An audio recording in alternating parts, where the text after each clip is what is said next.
Hello dear student, welcome. तो GST में आप लोगों को टॉपिक आएगा वेदर इट इज़ टैक्सेबल और नॉन टैक्सेबल। वैसे ना 15 मार्क का, 10 मार्क का, एम.कॉम, टी.वाई, बी.कॉम, बैफ सबको आता है क्वेश्चन, क्योंकि जीएसटी सबको सेम रहता है ना, गली गली में चेंज नहीं होता, राइट। तो फिर इसमें अपने को ये फाइंड करने का है value of taxable amount, value of taxable supply, कितना रुपये का माल सप्लाई किया। अभी तो 11 ट्रांजेक्शन दिया है, ये 11 इंफॉर्मेशन दिया है। तो क्या करने का, सबसे पहले सॉल्यूशन में क्या कर देने का, सॉल्यूशन में ना ये पूरे 11 के 11 सेंटेंस कॉपी कर देने का। 11 के 11 सेंटेंस क्या करना है, कॉपी करना है।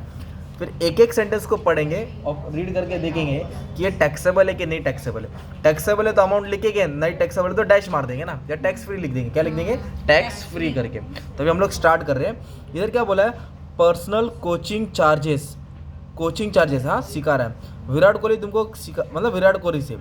तो कोचिंग चार्जेस हो गए ना, तो कोचिंग आए तो टैक्सेबल होता है। कोचिंग आए तो कोई भी बड़ा प्लेयर कह रहा है, कोई भी स्पोर्ट्स का कोचिंग हो या क्लासेस का कोचिंग हो, एमबीए का कोचिंग हो, सीए का, जेई का, तो कोचिंग क्लासेस टैक्सेबल होता है। तो 8 लाख अमाउंट टैक्सेबल है। तो अभी हम लोग क्या कर देंगे, अमाउंट को शो कर देंगे। इधर लिख देंगे 8 लाख, क्या लिख देंगे 8 लाख। अगर माफ रहता तो ये डालते टैक्स फ्री, क्या लिखते हैं, या एग्जाम लिखते हैं, या नील डाल देते हैं ना। फिर नेक्स्ट ट्रांजेक्शन बढ़ेगा, room rent by hotel for customer, customer के रूम देते ना रेंट पे, तो उसका भाड़ा कितना है 800 पर डे, क्या बोला है। तो उसका कंडीशन क्या है, 1000 रुपये। 1000 से कम रहेगा तो माफ़ है, और 1000 से ज़्यादा तो टैक्सेबल है। तो रूम का भाड़ा कितना है 800, तो फिर क्या हो जाएगा, माफ़ हो जाएगा। तो फिर हम लोग क्या करेंगे, इधर टैक्स फ्री लिख देंगे, मतलब डैश मार देंगे, नील लिख देंगे। क्या लिख देंगे, ब्रैकेट में लिख देने का टैक्स फ्री और एग्जाम। अगर मान लो इधर 1500 रहता पर डे, कितना रहता 1500, तो क्या लगता है अपने को, टैक्स लगता है। तो 1500 अमाउंट, मतलब जो भी अमाउंट रहता है वो टैक्सेबल में आता है ना। अभी नेक्स्ट बोला है रेंट फ्रॉम रेसिडेंशियल ड्वेलिंग, मतलब रहना। रेसिडेंशियल वर्ड आया, फॉर रेसिडेंशियल पर्पस। कमर्शियल है तो टैक्सेबल, कमर्शियल है तो रेसिडेंशियल है तो एग्जाम रहेगा। तो अभी हम क्या करेंगे, इधर नील डाल देंगे, इधर लिख देंगे एग्जाम, नॉट टैक्सेबल, सिंपल।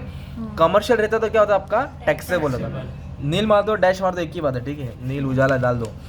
अभी आया मैजिशियन चार्जेस रिसीव, जो जादूगर आता है ना, जादू दिखाता है, तो जो भी वो शो का चार्जेस रहेगा वो टैक्सेबल होता है। क्या होता है वो, तो मैजिशियन हो गया, सर्कस हो गया, टैक्सेबल है। क्या वो, तो टैक्सेबल है तो अमाउंट आएगा, राइट। तो अमाउंट कितना दिया है मालूम है, अमाउंट इज गिवन, इधर मैजिशियन का 1.5 लाख, तो 1.5 लाख क्या आएगा, टैक्सेबल आएगा, ठीक है। वैसे पढ़ना है, समझना है, जिसको नॉलेज अच्छे से लिख लेगा, राइट। 1 2 3 4 हो गया, राइट। अभी नेक्स्ट ट्रांजेक्शन बोला है rent from vacant land, vacant मतलब खाली ज़मीन, और खाली ज़मीन किसके लिए इस्तेमाल किया, एग्रीकल्चर, तो माफ़ है। जहाँ खेती बाड़ी आ गया, फार्म आ गया, एग्रीकल्चर एक्टिविटी, फिशिंग आ गया, माफ़ है। अगर वो बिल्डर यूज़ करता घर बनाने के लिए, बंगलो बनाने के लिए, इंडस्ट्री, तो टैक्सेबल होता। तो कितना अमाउंट था, 50,000। तो अभी हम क्या कर देंगे, डैश डाल देंगे, लिख देंगे एग्जाम्प्ट, नॉट टैक्सेबल, है ना। अभी आया है रेंट फ्रॉम मोबाइल टावर, आपने अपने घर के ऊपर ना रिलायंस का टावर डाला है, तो आपको क्या उसका भाड़ा आएगा, तो टैक्सेबल होता है। क्या होता है वो, टैक्सेबल हुआ, तो अपने को अमाउंट लिखना पड़ेगा। तो कुछ 2,50,000 है, कितना है 2,50,000। तो you have to simply write this amount, simple. तो क्या लेना है, क्या नहीं लेना है।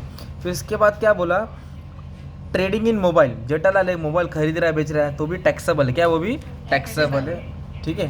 ट्रेडिंग इन मोबाइल टैक्सेबल होता है। फिर बोला है Pal Mistry charger receive from Mumbai please. Pal Mistry मतलब पाम रीड करता है ना, हाथ, भविष्य, उसको बोलते हैं, तो भी टैक्सेबल है। जोशी आएगा वो भी टैक्सेबल है। जोशी का भी एग्ज़ाम होता है, कोर्स होता है, तो आप लोग भी बन के अच्छा क्लाइंट पकड़ के उसको फिर अपन पैसा ले सकते हैं। तो ये 1 लाख था, तो ये भी टैक्सेबल है। क्या, ये भी टैक्सेबल। तो ऐसा अपने को समझना है, सेंटेंस का मतलब मालूम है। अगर नहीं आता रहेगा तो गूगल मैडम से सर्च कर लेना, वो भी आंसर दे देगी, तो फिर तुमको मालूम पड़ेगा टैक्स लगेगा क्या, टैक्स नहीं लगेगा। तो चारों तरफ से मेहनत करना है। Suit designing charges from chief minister of Maharashtra. इधर ये नहीं बोला कि गवर्नमेंट के लिए सूट बनाया, वो मिनिस्टर है, तो मिनिस्टर ने प्राइवेट सूट डिज़ाइन किया है, तो उसका चार्जेस देना पड़ेगा ना यार। तो टैक्सेबल होता है। क्या होता है, टैक्सेबल। कितना है, 5 लाख, तो वो टैक्सेबल आ जाएगा, ठीक है। मतलब गवर्नमेंट एम्प्लॉय पर उसके लिए उसका पर्सनल काम किया ना हमने, तो उसका सर्विस चार्ज किया, तो वो इसलिए टैक्सेबल हुआ। अब इधर क्या बढ़ा है, सैलरी। क्या बढ़ा है, हम लोग जीएसटी पढ़ रहे हैं, गुड्स और सर्विस आता है। जीएसटी में क्या था, जो सैलरी तो डायरेक्ट टैक्स में आता है ना यार, तो इधर का हिस्सा ही नहीं, ये आएगा ही नहीं। सैलरी फ्रॉम एम्प्लॉयर ये आएगा नहीं है ना भाई, क्योंकि ये इधर का पार्ट ही नहीं है, वो टैक्सेबल सैलरी में होगा, डायरेक्ट टैक्स में होगा, जिसके इसलिए उसको इग्नोर करने का था। कॉस्मेटिक सर्जरी चार्जेस, काले को गोरा बना दिया, लुकिंग ब्यूटीफुल, तो कॉस्मेटिक इज अबाउट टैक्सेबल है। क्या ये सब टैक्सेबल सर्विस है। ये 3 लाख आ गया। सिंपली अपन ने क्या किया मालूम है क्या, जो सेंटेंस थे कॉपी किया और जो टैक्सेबल अमाउंट लिखा जो नहीं था नहीं लिखा, तो इधर 1 एग्जाम मिला, 2 एग्जाम मिला, 3 मिला, 4 मिला। अगर मान लो बच्चे ने क्या किया 11 सेंटेंस लिया, 11 का 11 कॉपी किया, 11 का 11 अमाउंट लिख दिया और टोटल ले लिया, तो उसका 4 गलत गया, कितना गया, तो 4 ही मार्क्स जाएगा, बाकी का भी मार्क्स जेब में है, पूरा भी कॉपी का तो जेब में है। पर अपन ऐसा थोड़ी करें, हम लोग रीड करेंगे, समझेंगे, एनालाइज करेंगे, अपना नॉलेज लगा के देखेंगे कि टैक्सेबल है कि नहीं है। फिर इसके ऊपर अमाउंट का ऊपर टोटल ले लेंगे, मान लो 21,50,000 आ जाएगा, कितना जाएगा 21,50,000। अगर इधर बोला रहता GST रेट 18%, 18%, तो इसके ऊपर 18% निकालते या 9 करके लिखते, 9 करके लिखते, तो फाइनल अमाउंट आता। ये एक सम हो गया। ये और एक सम सॉल्व करता हूँ तुम्हारे लिए, आ जाओ। तो जैसे कि ये क्वेश्चन दिया, ये आंसर दिया है, तो आ जाओ। तो सेंटेंस क्या किया मैंने, कॉपी किया। अब एक एक चीज़ रीड करके समझाता हूँ। इधर देखो क्या दिया, फार्म लेबर, क्या बोला है, खेती बाड़ी के लिए लेबर सप्लाई किया, तो ये टैक्सेबल नहीं है, एग्जाम्प्ट है। क्या ये लोडिंग और अनलोडिंग, लोडिंग मतलब लोड करना, अनलोड मतलब उतारना, ग्रेप्स, ये भी टैक्सेबल, ये भी अनाज ही होता है ना एक तरह, फ्रूट्स, तो एग्जाम्प्ट है। क्लीनिंग, पैकिंग, ग्रेप्स एग्जाम्प्ट है। पर अगर ग्रेप्स से वाइन बना रहे, वाइन, तो टैक्सेबल हो जाएगा। मैंगो के ऊपर टैक्स नहीं है, पर मैंगो से मैंगो जैम बनाएंगे, टैक्सेबल है। कॉटन पर टैक्स नहीं है, पर कॉटन से फैब्रिक बनाएंगे, टैक्सेबल होगा। सेल ऑफ ग्रेप, ये भी एग्जाम्प्ट है, इस पर टैक्स नहीं है। कंसल्टेशन सर्विस, गाइडेंस लिया, नॉलेज लिया for manufacturing wine from grapes, तो क्या बना रहे, ये सेकेंडरी एक्टिविटी, ये टैक्सेबल हो जाएगा। क्या हो जाएगा, इसलिए इसको टैक्सेबल में क्या कर दिया, शो कर दिया। रेंट फ्रॉम एग्रीकल्चर लैंड, किधर है, एग्रीकल्चर आया तो एग्जाम्प्ट है, बात ही खत्म। फिर उसके बाद मशीनरी, ये भी क्या है, एग्जाम्प्ट है। एग्रीकल्चर एंड एग्रीकल्चर एग्जाम्प्ट है। Rent from agriculture land given to agriculture college exempt है। रेंट फ्रॉम एग्रीकल्चर लैंड, खेती बाड़ी की जमीन है ना, खेत की जमीन, मेला के लिए दिया, किसका, मेला दिलों का आता है एक बार है ना, तो टैक्सेबल होगा। क्या है वो, टैक्सेबल, कमाएंगे ना लोग, भाड़ा मिलेगा। रेंट दिया, एग्रीकल्चर लैंड आया।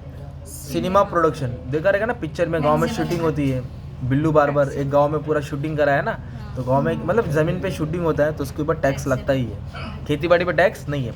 अमाउंट लिख के टोटल लिख के छोड़ देने का था, आपको लिखने का था वैल्यू ऑफ टैक्सेबल सप्लाई, क्या लिखने का था, वैल्यू ऑफ टैक्सेबल। इस तरह तुम्हारा सम सॉल्व हो जाएगा, अच्छे से मार्क्स आ जाएगा, ठीक है।